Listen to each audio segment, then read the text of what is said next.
وكفى وسلام على عباده الذين اصطفى أما بعد.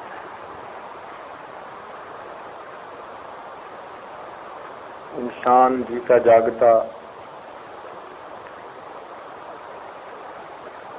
احساسات رکھنے والا بندہ ہے. یہ گرد و پیش کے ماحول سے متاثر ہوتا ہے. حتیٰ کہ اگر چھوٹے بچے کے ساتھ ہو تو یہ اس سے متاثر ہو کے اسی کی طرح محمل قسم کے لفظ اپنے منہ سے نکالنے شروع کر دیتا ہے. عام حالات میں دودھ کو دودھ کہتا ہے، بچے کے سامنے اس کو دودھ دو کہے گا. تو ایک نادان بچے کی صحبت سے اگر بندے پر اثر ہو سکتا ہے تو کیا اللہ والوں کی صحبت کا اثر نہیں ہو سکتا؟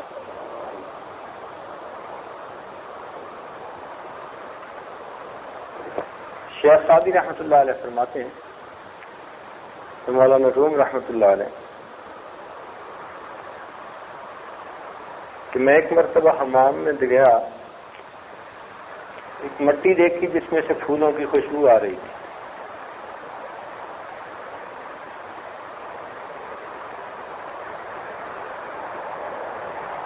فرماتے ہیں میں نے اس سے پوچھا کہ تم مشک ہے یا عنبر ہے کہ تیری خوشبو سے میرا دل مچل رہا ہے؟ بدو گفتم تو مشکی یا امیری کہ از بوئے دلاوے دے تو مستم بگفتا من گلے ناچیز بودم ولیکن مدت با گل نشستم. کہنے لگی میں تو ناچیز مٹی ہوں، ایک پھول گر گیا تھا اور وہ میرے اوپر پڑا رہا. جمال ہم نشیں در من اثر کر وگرنہ من ہما خاکم کے ہستا. وہ ہم نشیں کے جمال نے میرے اندر اثر کر دیا، ورنہ میں کیا، میں تو ناچیز مٹی ہوں. تو اگر پھول کی صحبت سے مٹی میں خوشبو آتی ہے، اللہ والوں کی صحبت سے انسان کے دل میں ایمان کی خوشبو آتی ہے. الصحبت مؤثرہ، صحبت کا اثر ہوتا ہے. اس لیے اللہ والوں کی صحبت اپنا اثر دکھا کے رہتی ہے.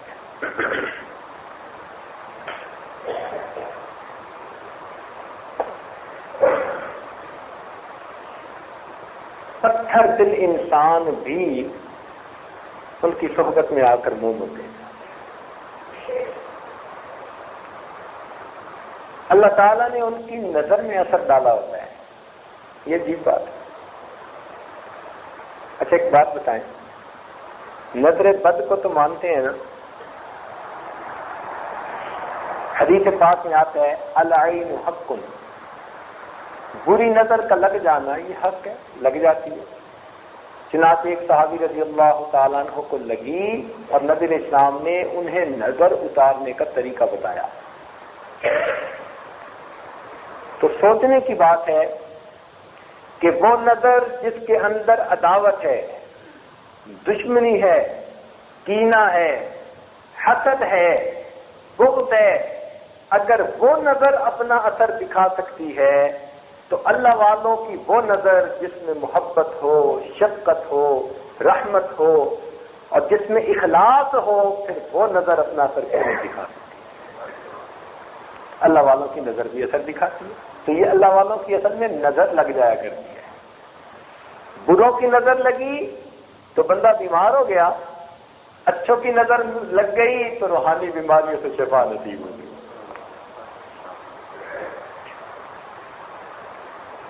تیرا علاج نظر کے سوا کچھ اور نہیں. کہ نظر جو ہے نا، اللہ کرے کہ ہم کسی کی نظر میں رہیں، سمجھے؟ اللہ کرے ہم کسی کی نظر میں رہیں.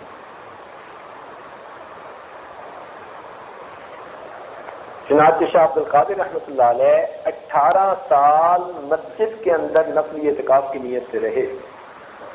جن دنوں وہ قرآن مجید کا اردو میں ترجمہ لکھ رہے تھے، 18 سال رہے پھر 18 سال کے بعد جب باہر نکلے، حضرت اختر ثانی رحمۃ اللہ علیہ نے لکھا مسجد کے دروازے پہ ایک کتا تھا، اس کتے پر ان کی نظر پڑ گئی، اس کتے کے اندر جذب آ گیا۔ حضرت اقدس رحمۃ اللہ علیہ فرماتے ہیں کہ وہ کتا جہاں بیٹھتا ہوتا دوسرے کتے اس کے گرد آگے بیٹھ جاتے تھے۔ ایک اللہ والے کی نظر کتے پہ پڑتی ہے، اس میں محبوبیت آ جاتی ہے، تو جس بندے پہ پڑ جاتی ہے اللہ اس میں بھی محبوبیت پیدا فرما دیتے ہیں۔ صحبت کا اثر ہوتا ہے، اس لیے انسان اگر چاہتا ہے کہ اپنی نماز کو بنائے تو اپنی صحبت نیکوں کے ساتھ رکھے۔ اگر صحبت فاسق و فاجر لوگوں کے ساتھ ہوگی، بے دین قسم کے لوگوں کے ساتھ ہوگی، تو پھر دل پر میل آئے گی، نماز نہیں بن سکتی۔ ہمارے سلسلہ عالمی نقشبندیہ کے شیخ خواجہ احمد سعید قریشی رحمۃ اللہ علیہ فرمایا کرتے تھے کہ میں کبھی کبھی پورے اہل شہر کو توجہ دیتا تھا، اللہ والوں کی حال دیکھ، کہ میں کبھی تہجد کے وقت میں پورے اہل شہر کو بیٹھ کر توجہ دیتا تھا۔ فرماتے تھے کہ کچھ ایسے لوگ تھے ان کے دلوں سے فیض ٹکرا کر واپس آتا تھا اور مجھے آواز آتی تھی ہمارے لیے اس دل میں جگہ نہیں ہے۔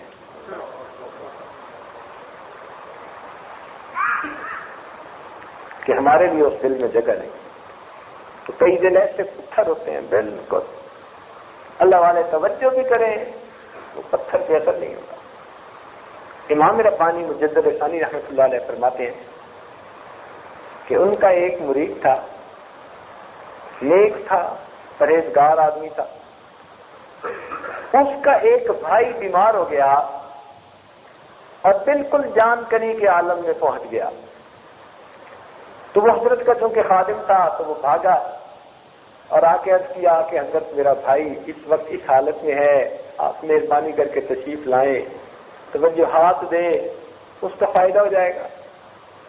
اب خدام کی ایسی باتیں ہوں تو انسان خوشی سے قبول کرتا ہے۔ حضرت اس کے گھر تشریف لائے، فرماتے ہیں کہ میں نے اس بندے کے پاس بیٹھ کر بہت دیر تک توجہات دی مگر اس کے دل پر کوئی اثر نہ ہوا۔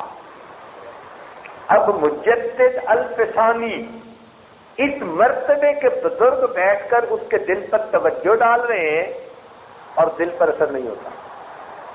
فرماتے ہیں میں اللہ تعالیٰ کی طرف بڑا متوجہ ہوا، فریاد کی کہ رب کریم کیا معاملہ؟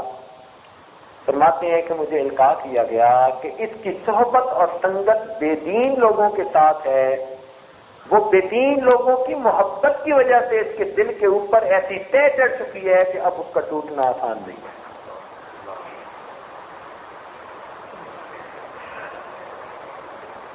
اس لیے اگر ہم فاسق و فاجر کی صحبت اختیار کریں گے، ہاں تعلق رکھیں مگر دائی کا تعلق ہو، ان کو ہم اپنی طرف کھینچیں۔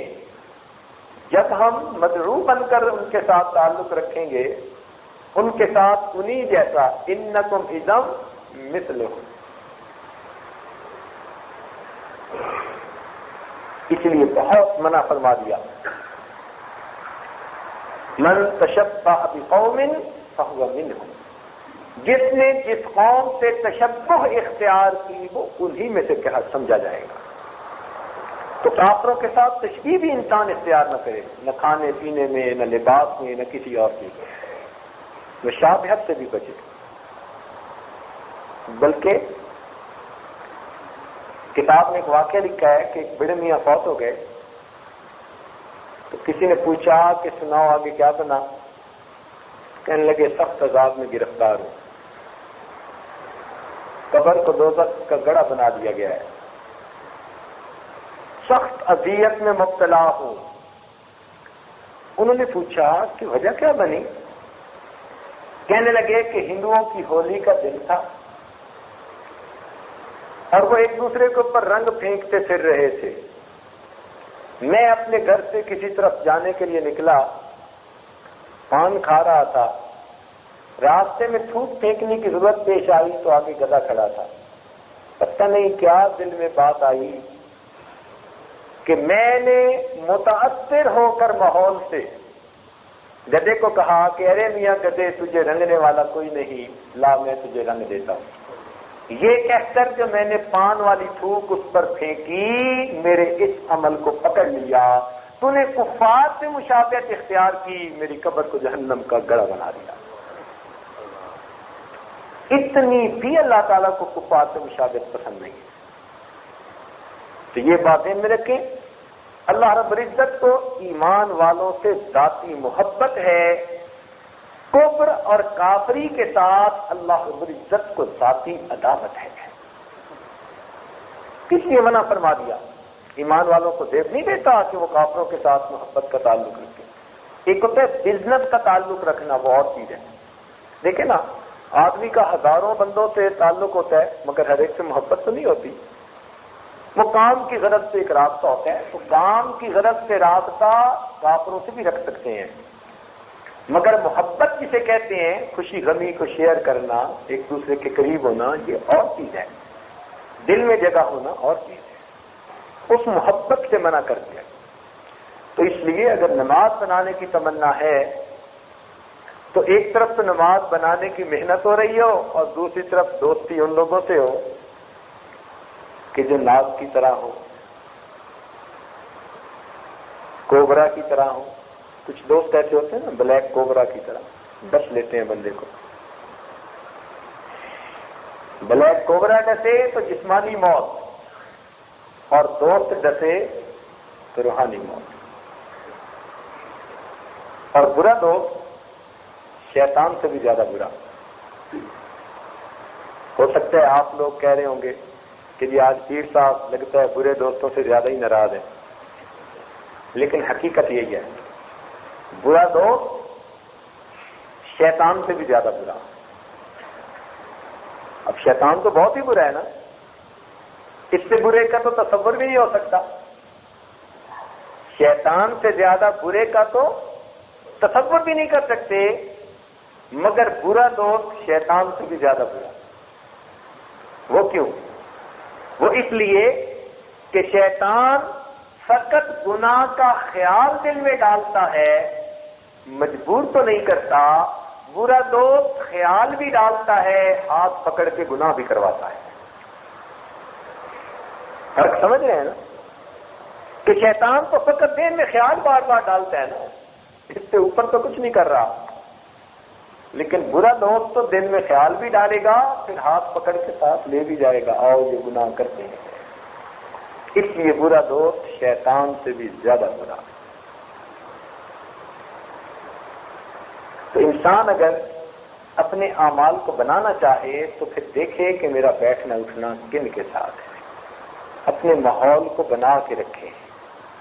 نیک ماحول کا اس پر اثر ہوگا اچھا، اور برے ماحول کا برا اثر ہوگا. علماء نے لکھا ہے کہ 8 طرح کے لوگوں کا انسان پر اثر ہوتا ہے. نمبر 1،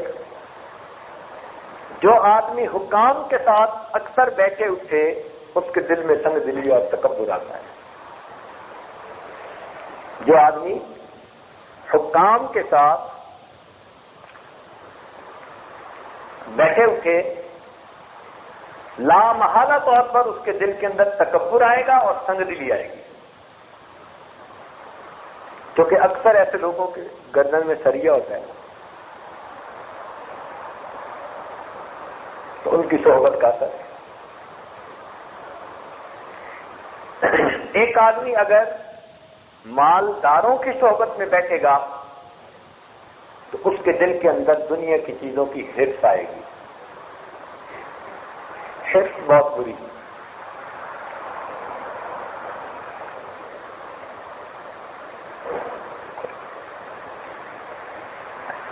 طمع اور حرص اتنی بری کہ انسان کا پیٹ پھر فقط قبر کی مٹی ہی بھرتی ہے اور کوئی چیز نہیں بھر سکتی. حدیث پاک میں فرمایا کہ اگر بندے کو ایک جنگل سونے کا بنا ہوا دے دے تو یہ کہے گا ایک جنگل اور ہوتا. وہ بھی سونے کا بنا ہوا دے دیں تو یہ کہتا کہ پوری دنیا سونے کی بنی ہوتی.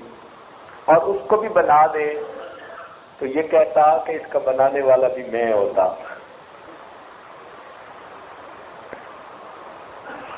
اللہ تعالیٰ نے قرآن پاک میں 2 چیزوں پر نظر ڈالنے سے منع کیا. تو طلباء کے لیے یہ نکتے کی بات ہے. اللہ تعالیٰ نے قرآن مجید میں 2 چیزوں پر نظر ڈالنے سے منع کیا. ایک غیر محرم پر. قل للمؤمنین یغضوا من ابصارہم، ایمان والوں سے کہہ دو نگاہوں کو نیچے رکھیں. تو ایک غیر محرم پر نظر ڈالنے سے منع کیا، اور ایک مالداروں پر نظر ڈالنے سے منع کیا.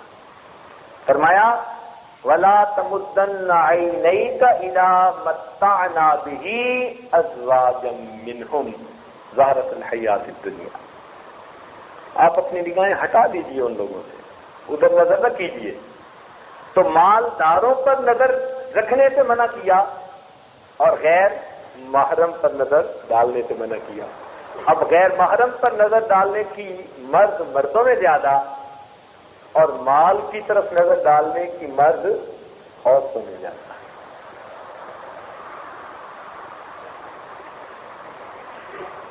عورت کو جتنا مل جائے وہ ہمیشہ اپنے سے اس چیز کو دیکھے گی.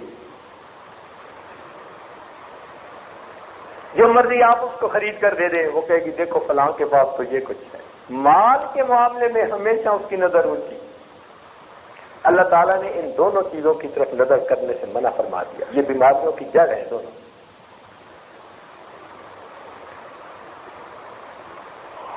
تو حرص اور طمع کا علاج کوئی نہیں. مولانا تقی عثمانی دعوت برکات ہم نے تراشے میں ایک عجیب واقعہ لکھا ہے. وہ فرماتے ہیں ایک آدمی گزرا ہے، اس کا نام تھا اشعب طامع، بڑی طمع تھی اس میں، اور اس فن میں وہ مشہور گزرا ہے. طمع کے فن میں وہ مشہور گزرا ہے. اتنا طمع تھی اس میں کہ یکتائے زمانہ تھا. تو فرماتے ہیں کہ اتنا وہ طامع تھا کہ اگر بازار میں سے گزرتے ہوئے مٹھائی کی دکان آتی تو کھڑے ہو کر مٹھائی والوں سے کہتا کہ تم بڑے بڑے لڈو پیڑے بناؤ، بڑے بڑے لڈو پیڑے بناؤ. تو وہ پوچھتے ہیں بھائی تمہیں اس سے کیا غرض؟ کہتا ہے ہو سکتا ہے کوئی بندہ خرید کر مجھے ہدیہ کر دے.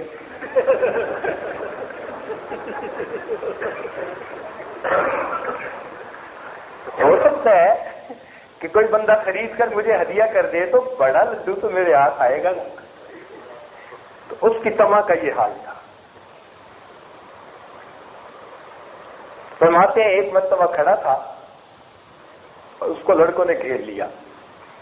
اب یہ لڑکے بھی تو افلاطون ہوتے ہیں نا. وہ لوگ تنگ کرنے لگے کہ ہمیں دو کچھ کا کچھ. اب وہ کیا دیتا؟ تو اس نے جان چھڑانے کے لیے ان کو کہہ دیا کہ تمہیں پتہ نہیں وہ سالم بن عبداللہ چیزیں بانٹ رہے ہیں. سالم بن عبداللہ ابن عمر لانو کے بیٹے تھے اور اپنے زمانے کے بڑے بزرگوں میں سے تھے. تو اس نے ان کو کہا تمہیں پتہ نہیں وہ سالم بن عبداللہ چیزیں بانٹ رہے ہیں. تو بچوں نے جب یہ سنا تو بچے اس کو چھوڑ کر بھاگے. جب وہ بھاگے تو پیچھے پیچھے یہ بھی بھاگا.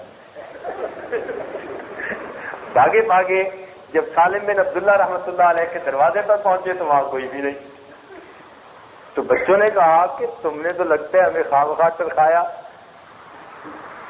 کہتے ہاں میں نے جان چھڑانے کے لیے ترکھایا تھا. ان کا کہ تو پھر ہمارے ساتھ کیوں بھاگا ہوا آیا؟ کہنے کا خیال آ گیا ہو سکتا ہے کچھ بانٹ ہی رہے ہو.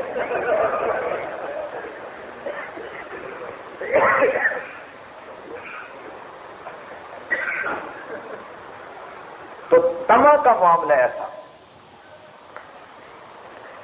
تو ہمارے مشائخ نے فرمایا حکام کے پاس جو آدمی اکثر بیٹھے اٹھے گا اس کے دل کے اندر تکبر اور سنگ دلی آئے گی.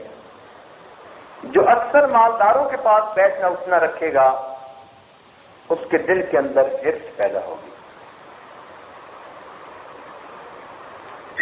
جو آدمی بچوں کے ساتھ بیٹھے اٹھے گا اس کے اندر لہو و لعب کا شوق پیدا ہوگا. بچوں کے ساتھ بیٹھنا اٹھنا رکھے گا تو اس کے اندر لہو و لعب کا شوق پیدا ہوگا. جو آدمی عورتوں کے ساتھ اکثر بیٹھنا اٹھنا رکھے گا اس کے اندر شہوت کی زیادتی ہوگی، اشتہا ہوگی، حسد. جو آدمی نیک لوگوں کے پاس بیٹھے اٹھے گا اس کے اندر اللہ رب العزت کی فرما برداری کی رغبت پیدا ہوگی، یعنی اطاعت کا شوق پیدا ہوگا. تو جو نیک لوگوں کی صحبت میں بیٹھا تو اس کے اندر اطاعت کا شوق پیدا ہوگا. جو فقراء کی صحبت میں بیٹھا اس کو اللہ تقدیر پر رضا عطا فرما دیں گے، اللہ کی تقدیر پر راضی ہو جائے. جس حال میں قدرت نے رکھا وہ اپنے رب سے راضی ہو. یہ راضی برضا، تقدیر پہ راضی ہونا، یہ اللہ کے ہاں بڑی قدر والی بات ہے. بلکہ لکھا ہے عبدالوہاب شیرانی رحمۃ اللہ علیہ نے کہ جب اللہ تعالیٰ نے لوح اور قلم کو پیدا کیا تو قلم کو حکم دیا کہ تو لکھ.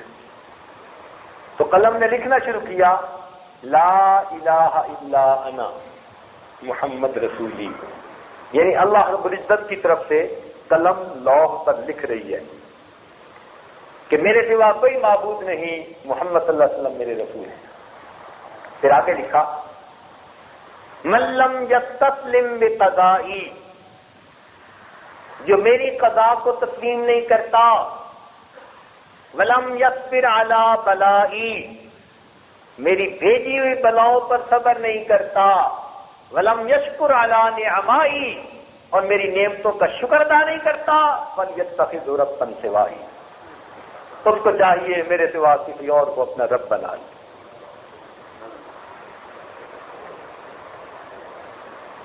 تو اس لیے مومن تقدیر پر راضی ہوتا ہے، اللہ نے جو لکھ دیا.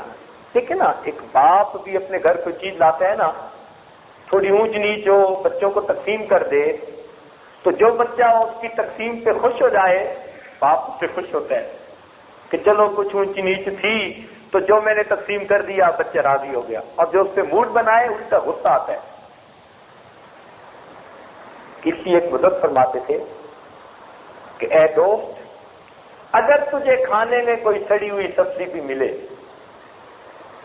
اے دوست نہیں، بلکہ داؤد طائی رحمت اللہ علیہ نے یہ کہا، فرماتے ہیں کہ اللہ تعالیٰ نے میرے دل پر الہام کیا کہ اے داؤد، اگر تجھے کھانے میں کبھی سڑی ہوئی سبزی بھی ملے تو اس کو نہ دیکھنا، بلکہ اس بات کو دیکھنا کہ جب میں نے رزق کو تقسیم کیا تو مجھے یاد تھا. تو یہ نہ دیکھنا کہ تجھے ملا کیا ہے، نہیں، تو اس بات کو دیکھنا کہ جب میں نے رزق کو تقسیم کیا تو مجھے یاد تھا. اور جو میں نے بھیجا وہ میری طرف سے بھیجا ہوا ہے نا. سبحان اللہ. اللہ والے تو پھر اللہ کی طرف سے بھیجی ہر چیز پہ خوش ہوتے ہیں، راضی ہوتے ہیں. اس لیے تقدیر پہ رضا نصیب ہونا یہ بڑی نعمت ہے. حکام کی صحبت سے تکبر اور تنگ دلی پیدا ہوتی ہے، مالدار کی صحبت سے حرص پیدا ہوتی ہے، بچوں کی صحبت سے لہو و لعب کا شوق پیدا ہوتا ہے، عورتوں کی صحبت سے شہوت پیدا ہوتی ہے، صلحاء کی صحبت سے طاعت کے اندر رغبت پیدا ہوتی ہے، اور فقراء کی صحبت سے تقدیر پر رضا نصیب ہوتی ہے، اور اہل علم کی صحبت سے عمل کے اندر احتیاط پیدا ہوتی ہے. جو آدمی علماء کی صحبت اختیار کرے گا نا، عمل میں محتاط ہو جائے گا، بول چال میں محتاط ہو جائے گا. اس کو پتہ ہے کہ کون سا لفظ بولنے ہیں اور کون سا لفظ نہیں بولنا. تو علم انسان کے اندر احتیاط پیدا کر دیتا ہے. اور فاسق کی صحبت سے گناہوں کی رغبت اور توبہ میں ٹال مٹول پیدا ہوتی ہے. جو آدمی فساق کی صحبت میں رہتا ہے، ایک تو گناہوں کی کثرت کرتا ہے اور دوسرا توبہ سے ٹال مٹول کرتا ہے. کر لوں گا کر لوں گا کر لوں گا۔ تو اس لیے ہمیں چاہیے کہ ہم صلحاء کی صحبت اختیار کریں تاکہ ہمارے اندر اطاعت کے اندر شوق اور زیادتی پیدا ہو۔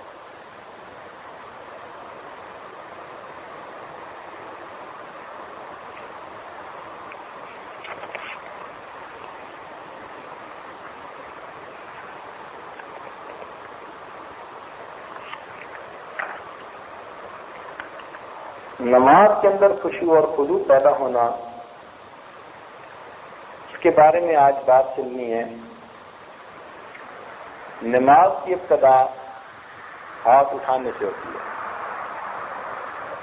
نماز کی ابتدا کیسے ہوتی ہے؟ تحریمہ باندھتا ہے انسان، ہاتھ اٹھاتا ہے کانوں کی لوٹ۔ تو ہاتھ کیوں اٹھوائے؟ حکمت تھی۔ ہاتھ کیوں اٹھوائے؟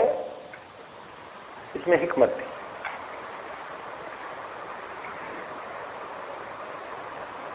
بعض نے کہا کہ ہاتھ اس لیے اٹھوائے کہ گویا دنیا کو اس نے پیچھے چھوڑ دیا، ہاتھ اٹھا لیے دنیا سے۔ بعض علماء نے کہا کہ نہیں، انسان کے ہاتھ مظہر طاقت ہوتے ہیں۔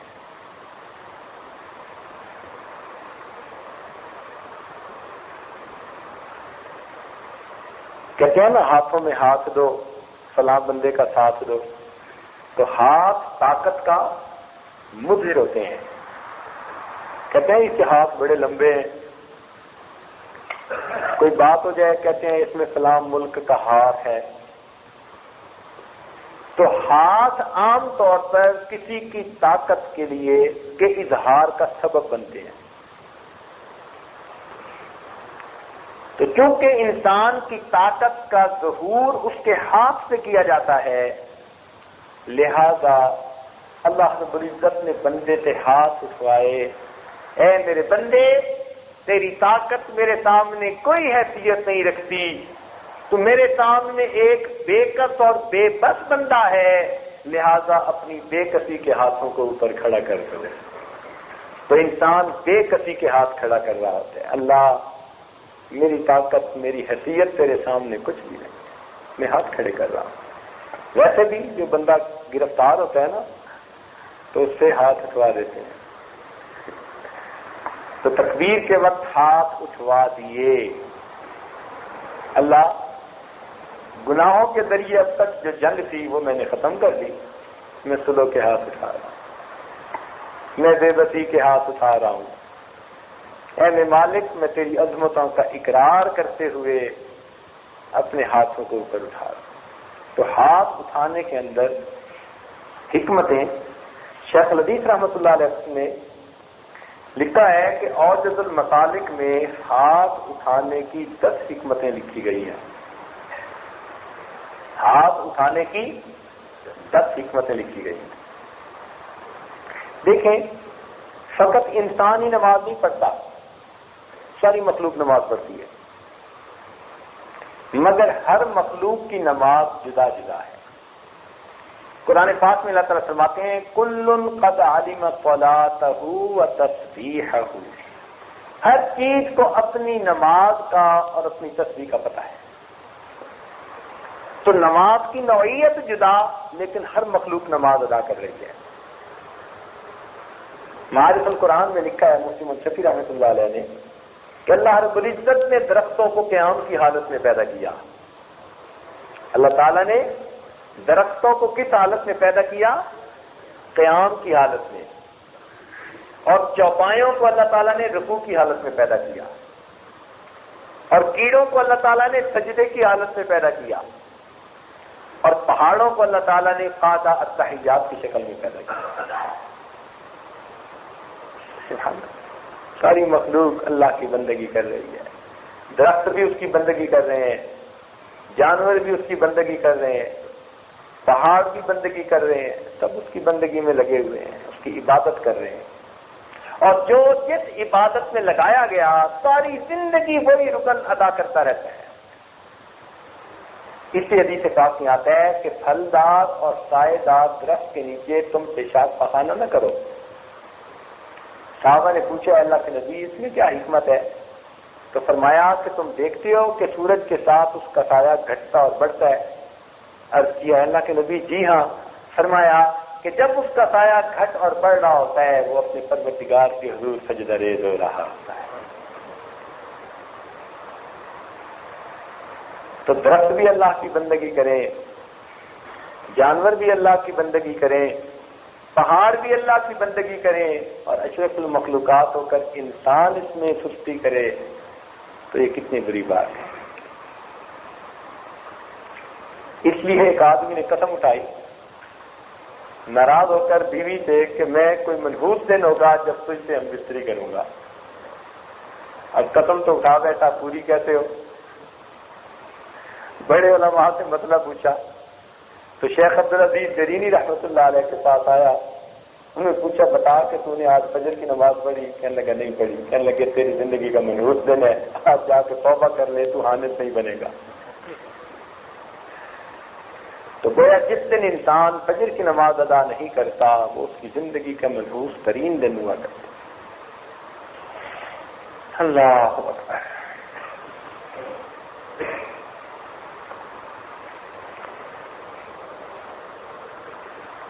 دیکھیے تعظیم کی 3 صورتیں ہوتی ہیں، یا تو انسان ادب اور تعظیم کی وجہ سے کھڑا ہوتا ہے،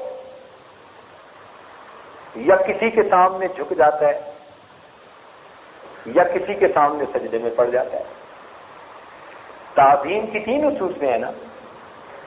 اللہ رب العزت نے نماز کے اندر یہ تینوں تعظیم کی صورتوں کو اکٹھا فرما دیا۔ انسان پہلے اس کے سامنے ہاتھ باندھ کر کھڑا ہوتا ہے، پھر رکوع میں جھک جاتا ہے، پھر سجدے میں چلا جاتا ہے۔ تو نماز کی ترتیب بھی دیکھیے کتنی پیاری ہے کہ گویا اپنے پروردگار کے سامنے ہم تعظیم کی ہر صورت بجا رہے ہوں۔ کھڑے ہونا سکھایا، جھکنا سکھایا، پیشانی کو رگڑنا سکھایا۔ سبحان اللہ، اپنے آپ کو اللہ کے سامنے کتنا پست کیا بندے نے۔ اس لیے نماز میں انسان کو اللہ تعالیٰ کی معراج نصیب ہوتی ہے کہ انسان اللہ تعالیٰ کی تعظیم کی تمام صورتوں پر عمل کر رہا ہوتا ہے۔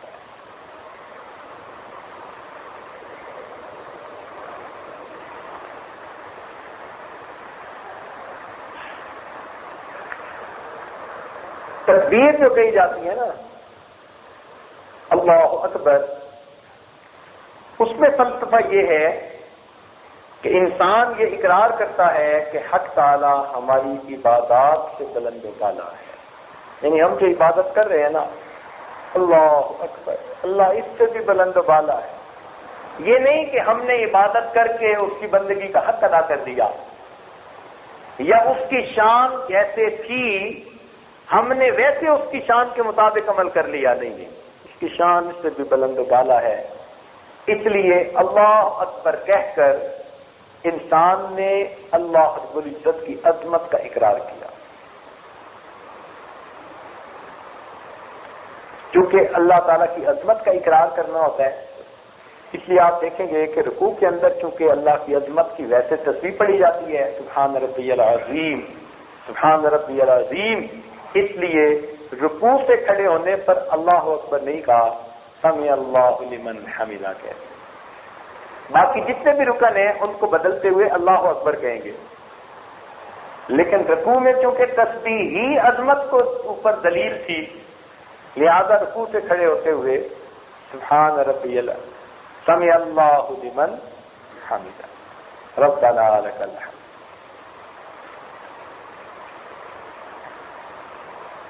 رکوع کے بعد انسان سجدے میں جاتا ہے۔ علماء نے لکھا کہ سب سے زیادہ انسان اللہ کے قریب سجدے کی حالت میں ہوتا ہے، اور حدیث پاک میں بھی یہی فرمایا گیا۔ چنانچہ ارشاد فرمایا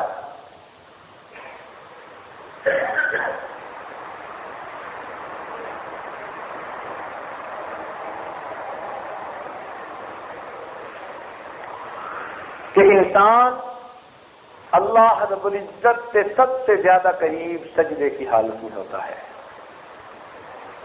سجدے کی حالت میں اللہ کے سب سے زیادہ قریب ہوتا ہے. حکمت کیا تھی؟ اب ذرا سمجھیے گا. شریعت کا ایک مسئلہ ہے. حضرات ذرا متوجہ ہوں. چند ایک حضرات شاید آج تھکاوٹ کی وجہ سے کچھ نیند آ رہی ہے، تو انشاءاللہ یہ آج جلدی سمیٹے گا، کیونکہ متواتر کئی دنوں سے آپ حضرات ماشاءاللہ ایک چکی میں پس رہے ہیں. اسی کا نام مجاہدہ ہے، اور مجاہدے کے بعد مشاہدہ ہوتا ہے. انشاءاللہ ہمت سے کام لیں گے تو اللہ تعالیٰ آسانی فرما دیں گے. رگڑے تو لگتے ہی ہیں. جب کھرلی میں دیا سر تو پھر دھرلوں سے کیا ڈر. جب تک آپ بیٹھ ہی گئے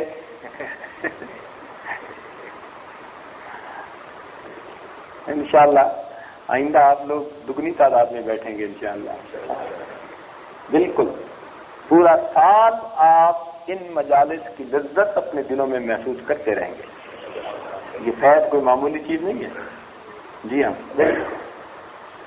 روز روشن کی طرح نظر آتا ہے اس کا اثر.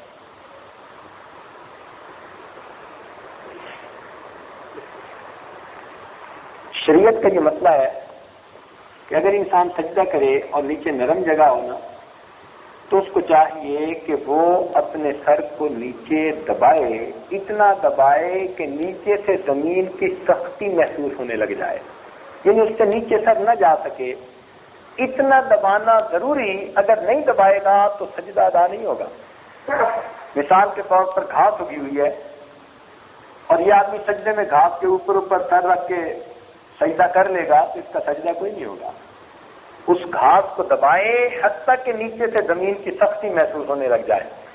موٹا قالین ہے، اوپر سر رکھ دیا، سجدہ نہیں ہوا. دبانا ضروری حتیٰ کہ نیچے سے سختی محسوس ہو. فوم کسی نے نیچے بچھا دی، دبانا ضروری حتیٰ کہ نیچے سے سختی محسوس ہو. حکمت کیا تھی کہ سجدے میں انسان نے اپنے آپ کو اتنا جھکایا حتیٰ کہ نیچے سے زمین کی سختی محسوس ہوئی اور پتہ چل گیا کہ بندہ اپنے آپ کو اس سے نیچے جھکا نہیں سکتا. لہذا اس نے اپنے آپ کو جھکانے کی انتہا کر دی، پروردگار نے اس کو اٹھانے کی انتہا کر دی. میرے بندے تو نے اتنا جھکایا جتنا تو جھکا سکتا تھا، اب میں تجھے اٹھاتا ہوں جتنا میں اٹھا سکتا ہوں. اس لیے فرمایا الصلاۃ معراج المومن، نماز مومن کی معراج ہے. دو سجدے کیوں؟ ایک قیام، ایک رکوع، ایک سجدہ ہوتا تو سمجھ میں آنے والی بات تھی. لیکن قیام بھی ایک رکعت میں، رکوع بھی ایک، قوما بھی ایک، لیکن سجدے دو.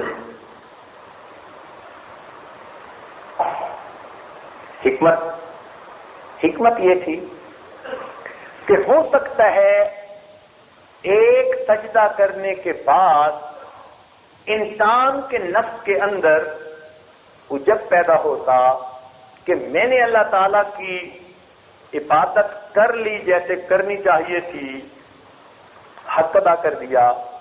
پروردگار نے اس عجب کو توڑنے کے لیے دوسرا سجدہ پھر کروا دیا کہ تو نے جو سر کو جھکایا ہے نا، تو یہ نہ سمجھ ایک دفعہ جھک کے بات ختم ہو گئی، تجھے ہم ایک دفعہ اور جھکا دیتے. تو نے بار بار جھکنا ہے اس جگہ پر، تو نے زندگی گزارنی ہے جھکتے ہوئے.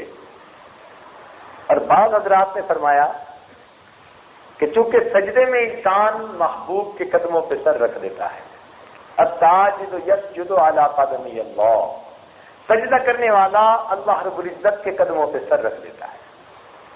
چنانچہ مفتی محمد حسن گنگوئی رحمۃ اللہ علیہ کے حالات زندگی میں ہے، لمبا سجدہ کرتے تھے. تو کسی نے پوچھا کہ جی آپ اتنا لمبا سجدہ کیوں کرتے ہیں؟ تو انہوں نے فرمایا تھا کہ سجدے میں مجھے یوں محسوس ہوتا ہے کہ جیسے اللہ رب العزت کے قدموں پہ میں نے سر رکھ دیا، سر اٹھانے کو دل نہیں کرتا. اپنی اپنی کیفیتیں ہوتی ہیں.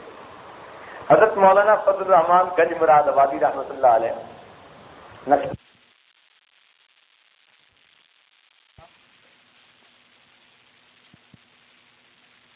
محبت کی بات ہے نا، پریم پیالہ پیے. ایک مرتبہ حضرت اشرف ثانوی رحمۃ اللہ ملنے کے لیے گئے تو یہ طالب علم تھے، بالکل اٹھتی جوانی تھی، اور حضرت اس وقت ماشاء اللہ بلندیوں پر تھے. تو حضرت نے بلایا اور فرمایا اشرف علی جب میں سجدہ کرتا ہوں مجھے یوں محسوس ہوتا ہے جیسے کہ پروردگار نے میرے رخسار کا بوسہ لے لیا. جب میں سجدہ کرتا ہوں مجھے یوں محسوس ہوتا ہے جیسے کہ پروردگار نے میرے رخسار کا بوسہ لے لیا. ایسے سجدوں میں ان کو پھر کیا مزہ آتا ہوگا.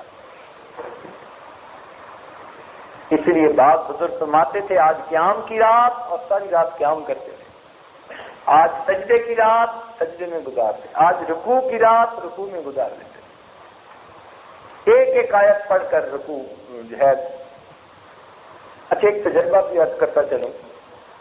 بعض بزرگوں کا معمول اس ساجد نے پڑھا اور پھر اس کو اپنا کے دیکھا کہ جس آدمی کو علم کے بارے میں شرح صدر نہ ہو رہا ہو نا، یعنی وہ پڑھتا ہو بھول جاتا ہو، یاد رکھنا مشکل ہو جاتا ہو، علم کے ساتھ مناسبت نہ پیدا ہو رہی ہو. کئی تو طلباء ہوتے ہیں نا بیچارے محنت تو کرتے ہیں مگر اس کا نتیجہ کوئی نہیں نکلتا.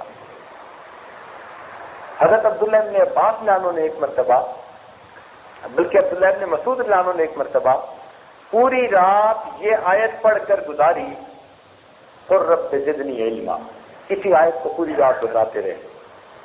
تو یہ عمل ان کا تھا، لیکن ہم نے یہ تجربہ کیا کہ اگر طالب علم کبھی رات کو تہجد پڑھے اور اس سے آگے پیچھے کی چند آیتیں آتی ہوں کہ مسنون کی رات ہو سکے نماز کے اندر، اور پھر اس آیت کو بار بار پڑھتا رہے جتنا طبیعت چاہے، تعداد کا تعین نہیں، جتنا طبیعت چاہے، تو اگر وہ اس طرح چند دن تہجد میں اس آیت کا بار بار ورد کرے گا، اللہ اس کی برکت سے اس کو شرح صدر عطا فرما دے گا، علم کے لیے سینہ کھل جائے. اور ایک عمل اور بھی ہے، کسی بزرگ نے اس عاجز کو اس کی اجازت دی تھی، اور آج آپ لوگوں کو اس کی اجازت دے دیتے ہیں اس عمل کی. فائدہ اٹھائیں، اللہ کی مخلوق کو فائدہ ہوگا. ہم کون سا دم درود والے ہیں؟ دو عمل، ایک عمل تو یہ کہ اگر حافظہ اچھا نہ ہو، جو آج کل اکثر بچے بچیوں کو یہ مشکل پیش آتی ہے، تو وہ خود یا ماں باپ روزانہ ہر نماز کے بعد سورہ الم نشرح لک صدرک یہ پڑھ کر ان کے سینے پہ پھونک دیا کریں. اگر بڑے ہوں، سمجھدار ہوں، تو جب بھی پڑھنے بیٹھیں، پیپر دینے بیٹھیں، پڑھنے بیٹھیں، لیکچر سننے بیٹھیں، استاد کا درس سننے بیٹھیں، تو یہ سورت پڑھ کے سینے پہ پھونک دیں. جو آدمی اس کو اپنا معمول بنا لے گا، اللہ تعالیٰ اس کے حافظے کو کبھی فرما دے گا. اس عاجز نے اس عمل کو ہزاروں دوستوں پر آزمایا، ہزاروں دوستوں پر آزمایا. لوگوں نے یہاں تک بتایا کہ ایک آدمی 1 سال میٹرک میں فیل ہو گیا، پھر اس نے یہ عمل کسی محفل میں سنا اور اس نے باقاعدہ کرنا شروع کر دیا. اگلے سال پورے اسکول میں فرسٹ آ گیا. کسی محفل میں اس عاجز نے اسی طرح بتایا کہ بھائی پڑھا کریں، تو ایک بچی نے خط لکھ کر اپنے حالات بتائے. کہنے لگی کہ میں تو بڑی مشکل سے پاس ہوتی تھی، میرے دل کی تمنا تھی کہ میں لیڈی ڈاکٹر بنوں. آپ کا یہ عمل میں نے ایک محفل میں سنا، اس کو عمل کرنا شروع کر دیا، مس کبھی نہیں کیا. کہنے لگی میں نے امتحان دیا، الحمدللہ کا میڈیکل کالج میں پہنچ چکی ہوں. تو دنیا کی تعلیم میں لوگ فائدہ پا گئے، تو دین کی تعلیم میں تو یقیناً فائدہ ہوگا. اس لیے حفظ بچہ نہ کر رہا ہو، آگے چل نہ رہا ہو، حفظ پکا نہ ہوتا ہو، زیادہ غلطیاں آتی ہوں، تو سب کے لیے یہ مجرب عمل، جب بھی پڑھنے کے لیے بیٹھیں اول آخر ایک مرتبہ درود شریف، درمیان میں الم نشرح لک صدرک کی صورت پڑھ کے سینے پہ پھونک لیں، اللہ تعالیٰ سینے کو کھول لے. اور دوسرا عمل وہ ازدواجی زندگی کی کامیابی کے لیے ہے. آج کا عنوان بھی ازدواجی زندگی تھا، تو اس لیے دل میں بات آ گئی کہ وہ آپ حضرات کو بتا دیا جائے. تو ازدواجی زندگی گزارنے والے تو اس عمل کو کرنا شروع کریں، اور جو بیچارے کنوارے ہیں ان کے لیے ہم دعا کرتے ہیں اللہ ان کی مشکل آسان کر دے، ان مسکینوں پر اللہ رحم فرما دے.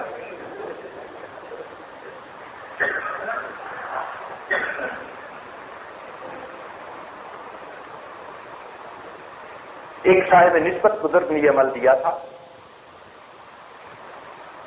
اور آپ حیران ہوں گے کہ اس وقت یہ عاجز ابھی 10ویں جماعت میں پڑھ رہا تھا، اتنی چھوٹی عمر میں لیا تھا.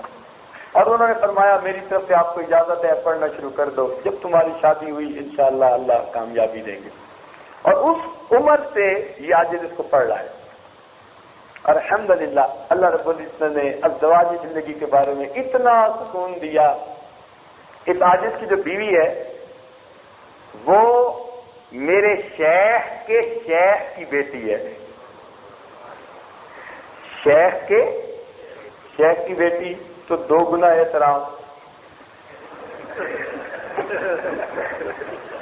تو رشتہ تو طے ہو گیا، لیکن کبھی کبھی خیال آتا تھا کہ میاں بیوی کا اپنا ایک تعلق ہوتا ہے اور یہ نسبت کا اپنا ایک ادب ہوتا ہے.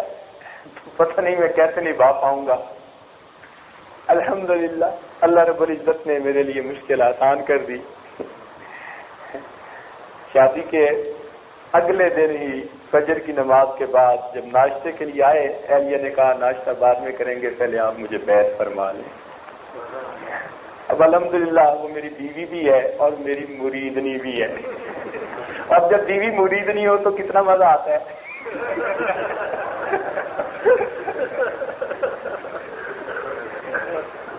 اور یہ آج سمجھتا ہے کہ اس عمل کی برکت تھی، اس عمل کی برکت تھی جو کسی صاحب نسبت نے دیا تھا. الحمدللہ ثم الحمدللہ الحمدللہ. تو وہ عمل یہ ہے کہ قرآن مجید کی ایک آیت ہے ربنا هب لنا من ازواجنا وذرياتنا قرة اعین واجعلنا للمتقین اماما. اس آیت کو یاد کر لیجئے، جن کو یاد ہے سبحان اللہ، جن کو نہیں یاد وہ اس کو یاد کر لیں. اور یاد کرنے کے بعد معمول یہ ہے، جس کی اجازت اس عاجز کی طرف سے آپ سب کو ہے کہ آپ خود کر سکتے ہیں. خود کریں گے تو آپ کو فائدہ ہوگا، لیکن آگے بتانے کے لیے صاحب نسبت کا ہونا ضروری. ہر بندہ آگے اجازت نہیں دے سکتا. بات سمجھ رہے ہیں نا؟ تو یہ نسبت سے اجازت آگے چلتی ہے. اعمال کی بات، اعمال جو بزرگوں کے پاس ہوتے ہیں نا وہ نسبت کے ساتھ آگے چلتے ہیں، پھر ان کی برکتیں بھی آگے چلتی ہیں. تو یہ عمل خود آپ کریں گے کیونکہ آپ کو اجازت دی جا رہی ہے، تو انشاءاللہ آپ کو اس سے فائدہ ہوگا. لیکن اگر آپ میں صاحب نسبت حضرات موجود ہیں تو وہ بے شک اس عمل کو آگے بھی اجازت دیں گے، اللہ اس کی برکت کو آگے جاری فرما دیں گے. تو عمل یہ ہے کہ ربنا هب لنا من ازواجنا وذرياتنا قرة اعین واجعلنا للمتقین اماما.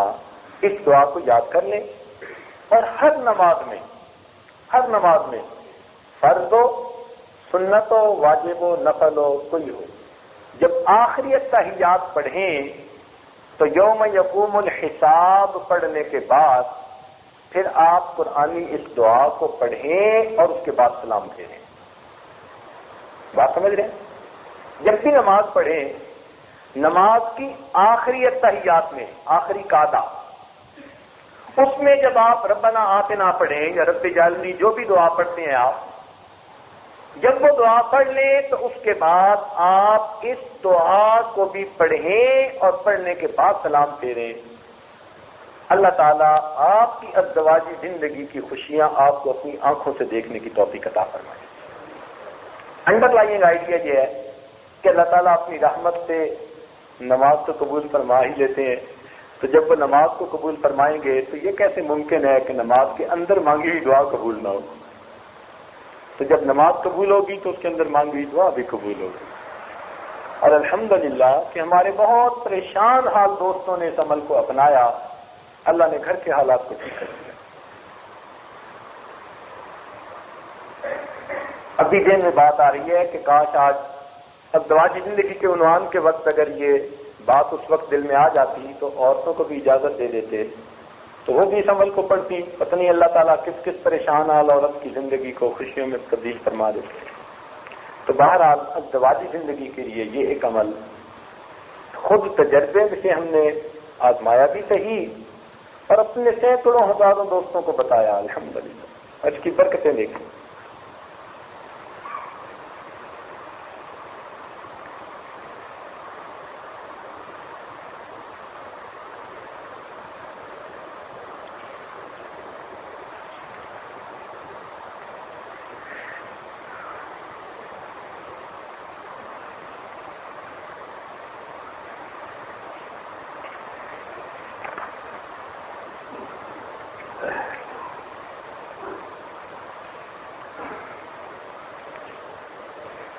تو سجدے کی بات چل رہی تھی.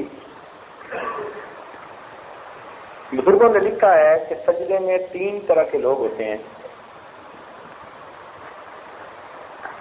کچھ وہ ہوتے ہیں جو سالکین ہوتے ہیں یعنی ابتدائی درجے والے. تو سالکین کو سجدے کے اندر ملکوت السماوات والارض کی سیر ہوتی ہے. کس کی سیر ہوتی ہے؟ ملکوت السماوات والارض، اس کی سیر کروائی جاتی ہے. کن کو کروائی جاتی ہے؟ سالکین کو. سالکین سے اوپر کچھ عابدین ہوتے ہیں، زیادہ اونچے درجے کے لوگ، عبادت والے لوگ. ان کو صفات باری تعالیٰ کی سیر کروائی جاتی ہے. اور عابدین کے اوپر عارفین ہوتے ہیں اور عارفین کو ذات باری تعالیٰ کی سیر کروائی جاتی ہے. تو سجدے کے 3 درجے مشائخ نے لکھے ہیں. اب جس کو تینوں میں سے کچھ بھی نصیب نہ ہو تو وہ سمجھ لے کہ اب میری نماز ہی نہیں بنی، مجھے اس کو بنانے کی ضرورت ہے.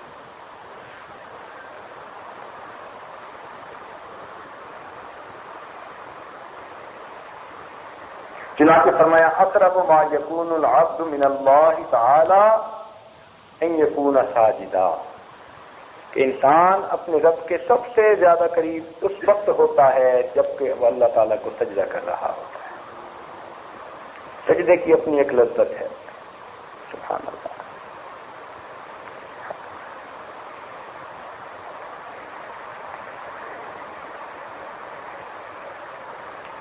ایک بات درمیان میں ذہن میں آ گئی، آپ کو بتاتا چلوں.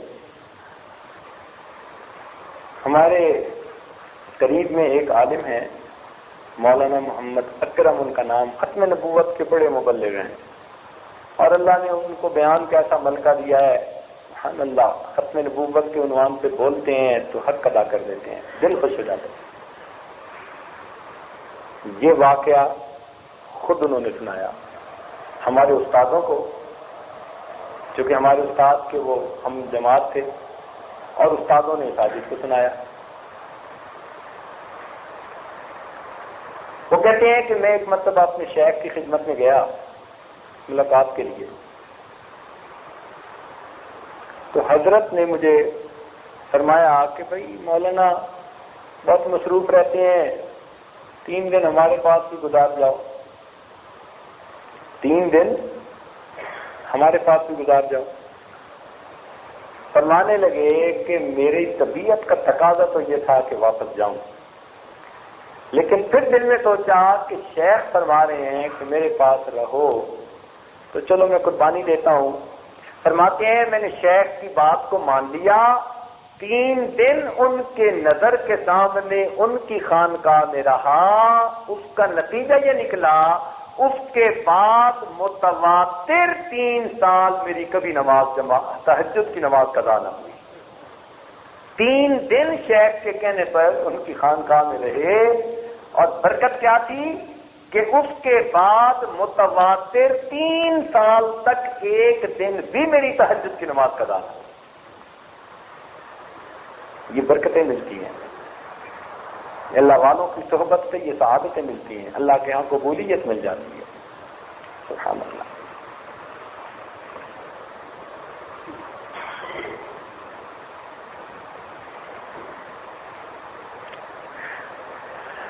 میان عاشق و معشوق ہیج حائل نیز، تو خود حجاب خودی حافظ از میاں برخیز۔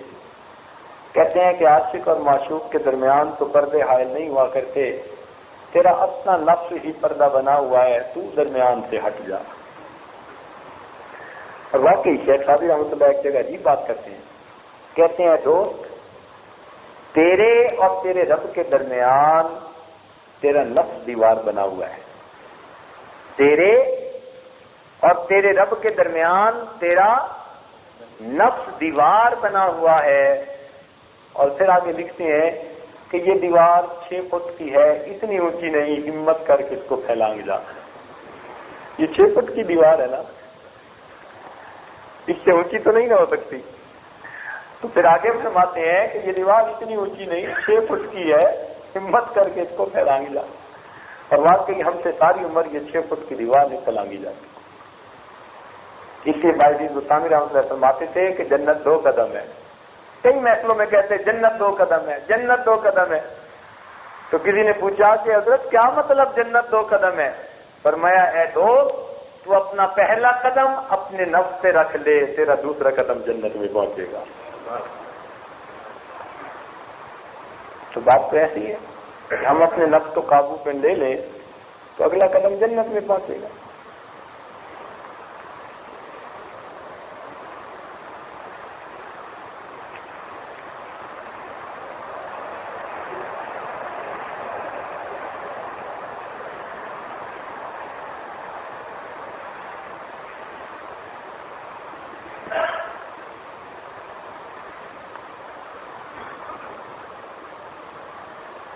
چنانچہ ابن قیم رحمۃ اللہ علیہ نے لکھا ہے کہ نمازی 5 طرح کے ہوتے ہیں، نمازی 5 طرح کے ہوتے ہیں۔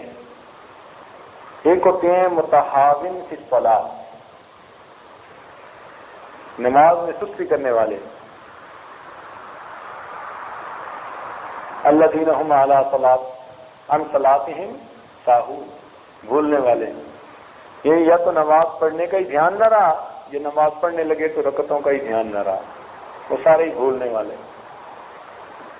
تو یہ متحاون فی الصلاۃ کہلاتے ہیں۔ اور اس سے اونچے فرماتے ہیں معاصب فی الصلاۃ، کہ یہ کھڑے تو نماز میں ہوتے ہیں لیکن بازاروں کی سیر کرتے پھر رہے ہوتے ہیں، ان کا تعاقب کر رہے ہوتے ہیں۔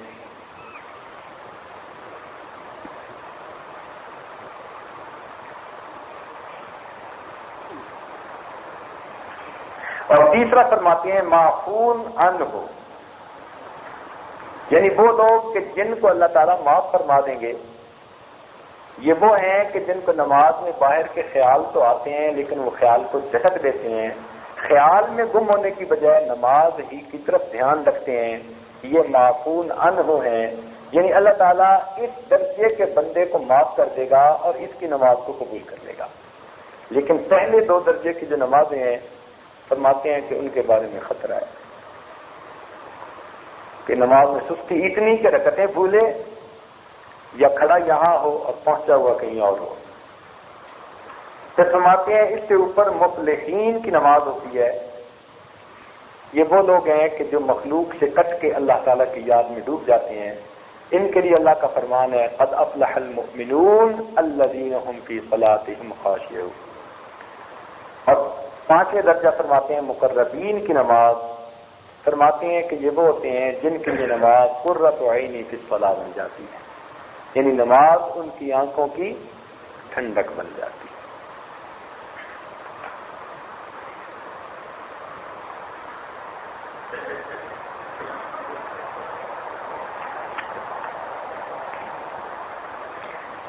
دیکھیے انسان کی اللہ نے کتنی قدر کی کہ عام طور پر باقی مخلوق کو کھانے کے لیے اپنا سر کھانے تک پہنچانا پڑتا ہے. گائے ہے، بھینس ہے، بکری ہے، شیر ہے، گھوڑا ہے، گدھا ہے، جتنے جانور ہیں، جہاں کھانا ہوگا تو یہ کھانے تک اپنا منہ پہنچائیں گے تو کھائیں گے. لیکن انسان نے چونکہ اللہ کے سامنے سجدہ کیا، اللہ نے اس کو یہ اعزاز بخشا، اب کھانے کے لیے اس کو سر جھکانا نہیں پڑتا، اب کھانا اللہ نے اس کے منہ تک پہنچا دیا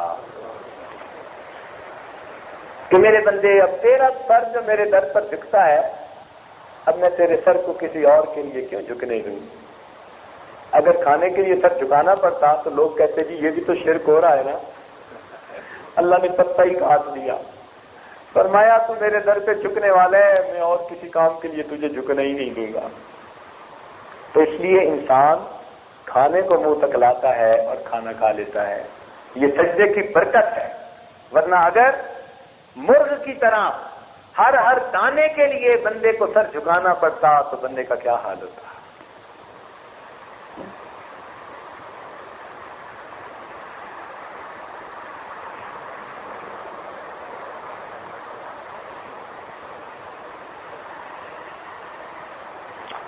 اس میں بزرگوں نے کافی تفصیل لکھی ہے کہ 2 سجدے کیوں کیے. بعض نے کہا کہ فرشتوں نے 2 سجدے کیے کہ جب آدم علیہ السلام کو سجدہ کرنے کا حکم ہوا تو انہوں نے ایک سجدہ کیا. جب سجدہ کر کے اٹھے اور انہوں نے دیکھا کہ شیطان نے سجدہ نہیں کیا اور اس پر اللہ کا غضب ہوا تو وہ شکرانے کے طور پر دوبارہ سجدے میں چلے گئے کہ شکر ہے ہم نے پہلے سجدہ کیا تھا. لہذا فرشتوں نے بھی 2 سجدے کیے، اللہ نے مومن کی نماز میں 2 سجدے رکھ دیے. بعض علماء نے لکھا کہ نبی علیہ السلام نے جبریل علیہ السلام کے پیچھے جب پہلی مرتبہ نماز پڑھی تو جبریل علیہ السلام نے ذرا لمبا سجدہ کیا. محبوب نے ایک سجدے کے بعد سر اٹھایا کہ شاید اب تو ختم ہو گیا ہو، تو دیکھا کہ سجدے میں ہے، پھر سجدے میں سر رکھ لیا. کیونکہ محبوب نے 2 مرتبہ سجدہ کیا، اس لیے اللہ تعالیٰ نے ہر رکعت میں 2 مرتبہ سجدے کا حکم عطا فرمایا. بات فرماتے ہیں کہ سجدہ چونکہ زیادہ محبوب ہے اللہ تعالیٰ کو، اس لیے اللہ تعالیٰ مومن کو اس حالت میں بار بار دیکھنا چاہتے ہیں، اس لیے 2 مرتبہ ایک رکعت میں سجدے کا حکم دیا.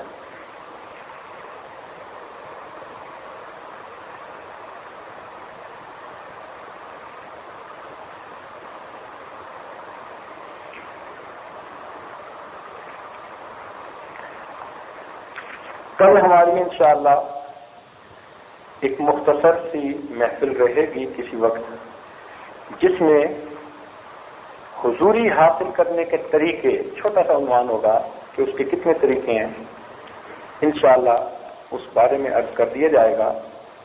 تاہم یہ ذہن میں رکھیے کہ انسان نماز میں اللہ رب العزت کی عظمت کو تسلیم کرتا ہے، اس لیے ہر رکن کے بدلتے ہوئے اللہ اکبر کہا جاتا ہے. یہاں سوال پیدا ہوتا ہے کہ اللہ اکبر کیوں، سبحان اللہ کیوں نہیں کہتے؟ ہر رکن کو بدلتے ہوئے اللہ اکبر اللہ اکبر اللہ اکبر اللہ اکبر. تو اس کے پیچھے حکمت ہے. کیا حکمت ہے؟ ذرا جاگیے چند منٹ کے لیے تاکہ پھر دعا کریں. نہیں جاگیں گے تو پھر دعا نہیں کریں گے ہم.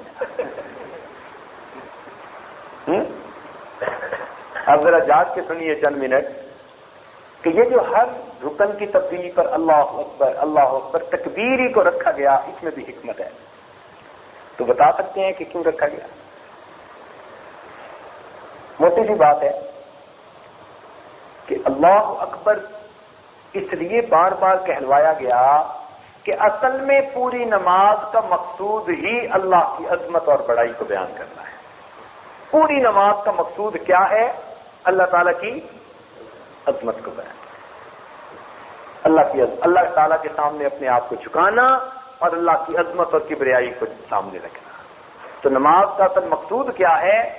اللہ رب العزت کی عظمت اور کبریائی کا اقرار کرنا، اپنی پستی کا اقرار کرنا، اللہ رب العزت کی عظمت کا اقرار کرنا. اللہ رب العزت کتنے عظیم ہیں، سبحان اللہ.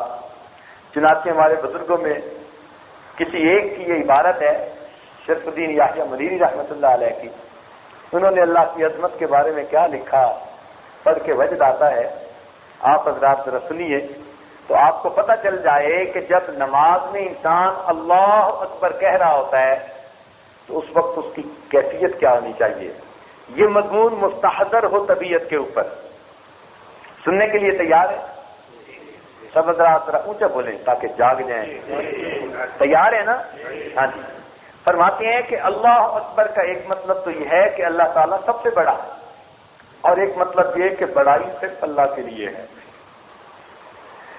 تو ایک مطلب تو یہ کہ اللہ سب سے بڑا، اور بھی بڑے ہیں مگر سب سے بڑا اللہ، مانتے ہیں نہیں، یہ دین میں نہ رکھو کہ اور بھی بڑے ہیں مگر اللہ سب سے بڑا ہے، نہیں، وہ فرماتے ہیں بڑائی ہے ہی کس کے لیے۔ تو دیکھو اللہ اکبر کے معنی میں بھی ہمیں سیکھنے کی ضرورت ہے، ورنہ اب تک تو ہم یہی معنی سوچتے رہے نا جی، اللہ اکبر اللہ سب سے بڑا ہے۔ تو اللہ سب سے بڑا ہے تو کیا مطلب کہ ہم اوروں کو بھی بڑا سمجھتے رہے، اللہ کو سب سے بڑا سمجھا، یہ بھی غلطی۔ یہاں تک تو نماز سیکھنی پڑتی ہے، اتنی عمر گزر گئی اللہ اکبر کہتے، ابھی تک صحیح استحضار نصیب نہ ہوا کہ اللہ اکبر کے وقت کیا ہونا چاہیے۔ تو یہ ہونا چاہیے اللہ اکبر، کیا مطلب کہ بڑائی اللہ ہی کے لیے خاص ہے، اسی کو زیبا ہے، اسی کو سجدی ہے، اور کوئی بڑا ہے ہی نہیں اس کے ساتھ۔ سمجھ گئے؟ اب ذرا سنیے، فرماتے ہیں کہ اللہ رب العزت خالق اور مالک ہے، اور خالق اور مالک کو بہت اختیار ہوتا ہے۔ اللہ تعالیٰ کو بے علت لطف و قہر کا اختیار ہے۔ لا یسأل عما یفعل وہم یسألون، چاہے تو خاک سے افلاک تک پہنچائے اور چاہے تو افلاک سے خاک پر لائے۔ فضیل بن عیاض کو رہزنوں کے گھروں سے چنا، ولیوں کا سردار بنا دیا۔ بلم باور کو 400 سال کی عبادت کے باوجود ولیوں کے گھروں سے نکال دیا۔ وہ خالد ابن ولید کو بت پرستی سے نکال کر موحد بنا دیتے ہیں، اور طاؤس الملائکہ عزازیل کو 7000 سال کی عبادت کے باوجود پٹک کے رکھ دیتے ہیں۔ وہ چاہے تو سلمان فارسی کو بتخانہ سے نکال کر میرا صحابیت کی معراج عطا فرمائے، اور چاہے تو عبداللہ ابن ابی کو مسجد میں رکھ کر ذلیل بنائے۔ وہ چاہے تو شقی کے دامن کے نیچے سے نبی کو پالے، اور چاہے تو نبی کے دامن کے نیچے شقی کو پیدا کر دے۔ چاہے تو کتے کو ولیوں کی صفت میں داخل کر دے، اور چاہے تو ولی کو کتوں کی مانند بنا دے۔ چشم عبرت کھولو، آدم علیہ السلام کی حسرت، ابراہیم خلیل اللہ کی بےکامی، نوح علیہ السلام کی فریاد، یعقوب علیہ السلام کی مصیبت، یوسف علیہ السلام کی بے بسی، زکریا علیہ السلام کے سر پر چلتا ہوا آرا، یحییٰ علیہ السلام کی گردن پر تلوار، اور سیدنا رسول اللہ صلی اللہ علیہ وسلم کا بےتاب ہو کر بار بار آسمان کی جانب دیکھنا، سب اللہ رب العزت کی کبریائی کے جلوے ہیں۔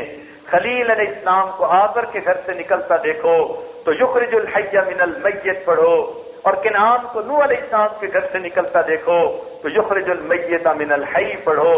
کبھی لطف بے علت جوش میں آتا ہے تو قلبہم باسط کہہ کر اس کا مرتبہ بڑھا دیتے ہیں، اور کبھی قہر بے علت جوش میں آتا ہے تو معلم الملکوت کا لباس اتار کر ان علیک لعنتی کا داغ پیشانی پہ لگا دیتے ہیں۔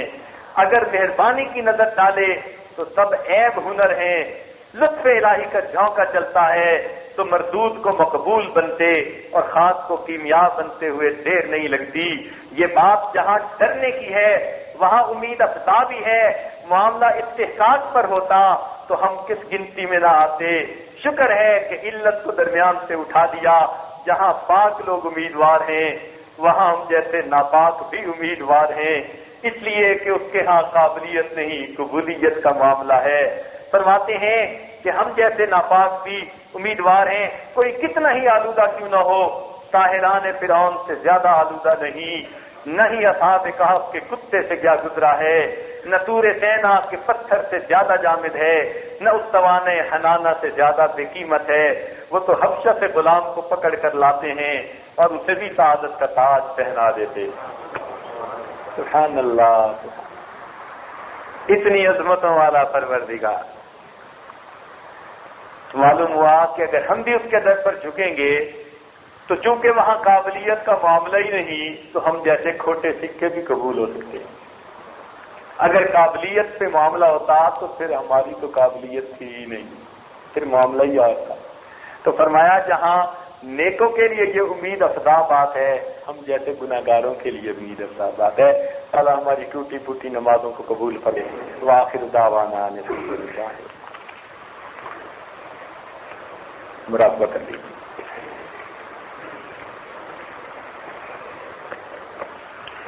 آنکھوں کو بند کر لیجیے، سر کو جھکا دیجیے. دنیا اور جو کچھ اللہم صلی علی سیدنا محمد وعلی آل سیدنا محمد.